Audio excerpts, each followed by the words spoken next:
Good morning mga travel, 6 o'clock in the morning. Ang ride namin ngayon pa Kabyang Tunnel. Di bali parang ensayo na rin namin to sa nalalapit naming multi-day ride. Kasama ko sa ride na to si Jeff the Road Biker. Papunta ngayon ako sa meetup place namin sa may Palapala.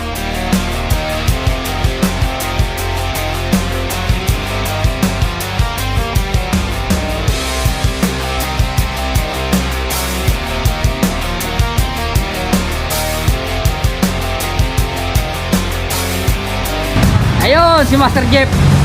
Late ako ng 10 minutes. Kain muna tayo, gugutom na ako eh. Almusal muna. Wala na akong lakas para pumadyak eh. Tara.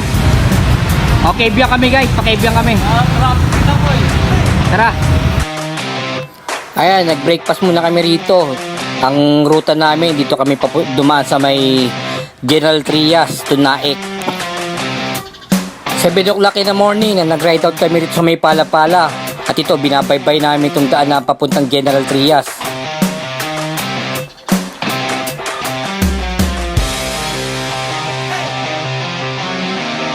Ito guys, may nabutan kami na aksidente. Nakamotor tsaka isang nakakotse. So nakimarites muna kami rito.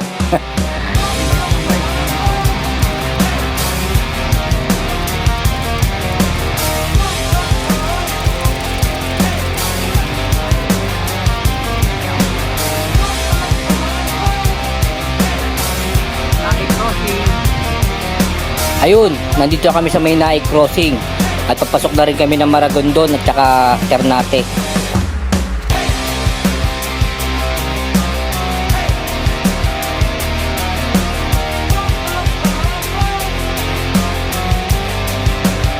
Dito, ang laki ng chainring ng gamit ni Master Jeff dito. Yung MTB dyan, naka siya, 42 teeth na chainring. Samantalang ako naka 34, kaya nahihirapan talaga ako maghabol pag ganyan eh.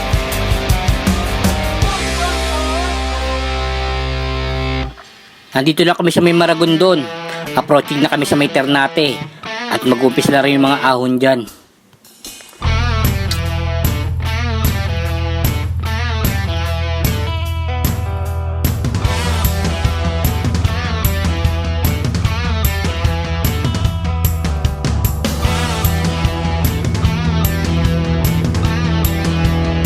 Guys, aahon na kami rito. Sa unang ahon ng Pakibyang. Ayan si Jeff po. Likod. Hindi ko magana yung RD niya, yung FD niya. Labot ka ngayon sa ahon.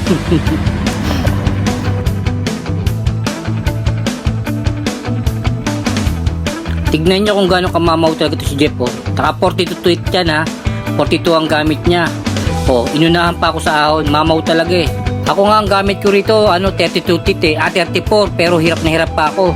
Lalo na kaya kung 42 gamit ko.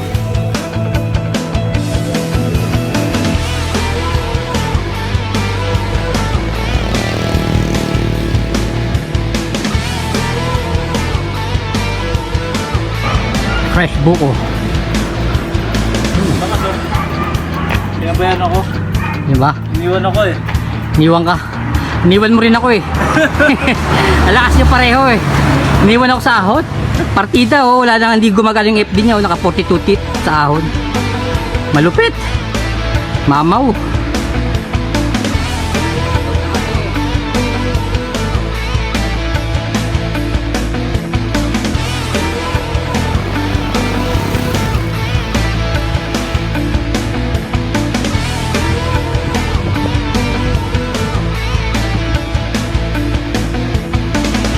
Dito guys, may sumabay sa amin, Christian ang pangalan. Dito lang namin siya nakita o nakilala sa may Ternate. Sumabay sa amin. Ang lakas din ng batang to. Kung makikita mo yung bisikletang gamit niya, pangkaraniwan lang. Pero sumasabay siya sa amin sa ahon. Kaya napahanga rin ako ng batang to eh. Ha? Christian, ilan taon na? Ha? 16. Nag-aaral ka pa? High school? Sige. Merienda tayo ron sa baba. Sa Kabyang na, doon tayo mag-merenda. Okay. Ingat ka kasi yung brake mo. Kahit ganyan bisikleta niya, very useful sa kanya, napakalakas eh.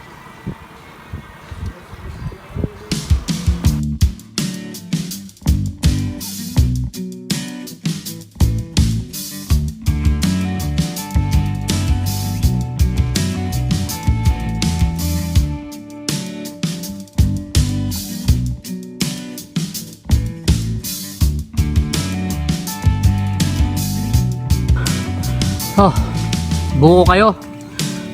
Saging. Saba? Yung mga guys, yung mga unggoy dito, ayan, oh.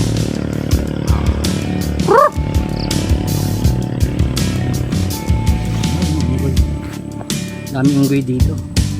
Isa rin kumukuha ng video.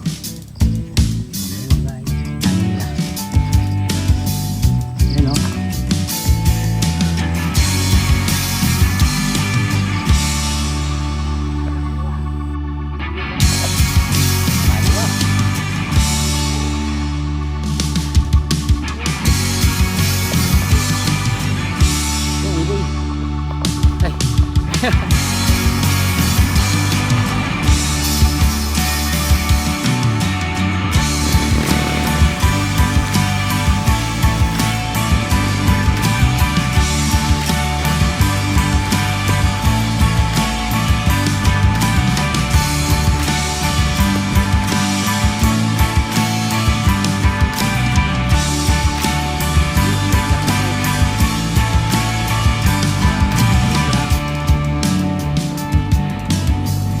Yep. Okay na, sa Kibil na kami guys. Ito, ang tinatakbo na namin sa 61.93 kilometers. Ayan, oh. 61 kilometers na. So pauwi pa kami. Another 61. Okay. Okay, so fast kami. Walang katao-tao sa Kibyang, oh. Konti. Masyado, hira mangyari ito. Pag weekend, sobrang daming tao rito.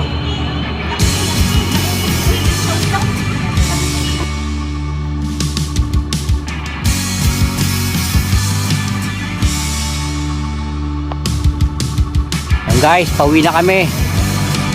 Ayan, oh, pauwi na kami. Bago kami umuwi, dumaan kami sa may sanctuary rito na parang pwede ka mag-hike. So nag-inquire muna kami. Papasok sana kami rito eh. Hindi raw pwede. Ayun, oh. Ano raw? Kailangan ano? Basta sir ang camping. Kumusta ang camping? Ganda ng loob. Ang ganda, di ba?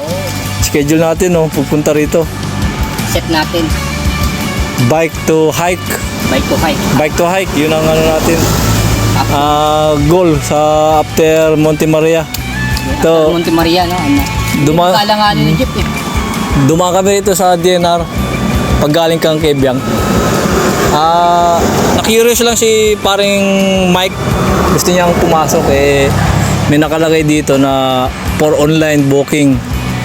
Walang walk-in, no allowed for walk-in. And then limited sa lot only. Pero 3 kilometers simula rito sa kinakatayuan namin. It takes 2 hours bago mo marating yung pinaka-peak ng ng Mount Palay-Palay.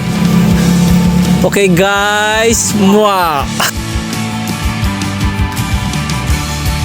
So ayun mga ka-travel, hanggang dito na lang po. Maraming salamat po sa panonood.